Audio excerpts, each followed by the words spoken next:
2வது அந்த பெரியவங்கள முதல்ல நீங்க மதிங்க. நீங்க மதிக்காம கூட கூட்டு ஒரு அசிஸ்டன்ட் மாதிரி கூட்டு போனீங்கன்னு வச்சுக்கங்களேன், அந்த பிஹேவியர யாராவது பார்த்துட்டாங்கன்னு வச்சுக்கங்களேன், இது நீ தான் உங்க அம்மா மதிக்கிறதில்ல, உன் அத்தைய மதிக்கிறதில்ல, உன் புருஷன மதிக்கிறதில்ல. அவங்களுக்கு தெரியாம நீ கண்ல மண்ண தூவிட்டு வா ஒரு நாள் கூப்பிடுறதுக்கு வாய்ப்பு இருக்குல்ல. முதல்ல பெரியவங்கள மதிங்க. ரெஸ்பெக்ட் குடுங்க. கூட வரவங்கள ரெஸ்பெக்ட் குடுங்க. ஏதாவது ஒரு விஷயம் உங்ககிட்ட அப்ரோச் பண்றாங்க. "என்னம்மா எப்படி இருக்க? சாப்பிட்டியா? கொன்னியா? ஒரு காஃபி ஷாப் வர முடியுமா உன்னால?" அப்படின்ற மாதிரி கேட்டாங்க. இல்ல சும்மா ஜஸ்ட் ஒரு மீட் பண்ணலாமான்னு கேட்டாலே, ஐயோ! நான் இங்கேருந்து கிளம்பும்போதும் அவங்க தான் வருவாங்க கூட. வரும்போது அவங்க தான் கூட வருவாங்க.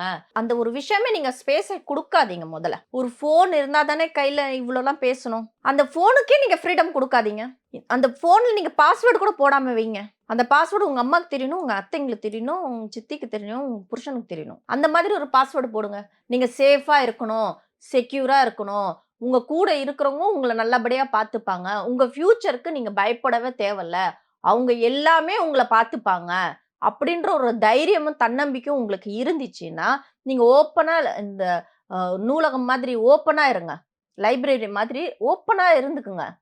அத விட்டுட்டு உங்க உங்க கைக்குள்ளேயே ஒரு ஒரு சீக்ரெட்ட, ஒரு பிரைவசிய நீங்க வச்சுக்கிட்டீங்கன்னா, உங்க விஷயத்துல ஒருத்தன் உள்ள வருவான். நோண்டுறதுக்கு வருவான்.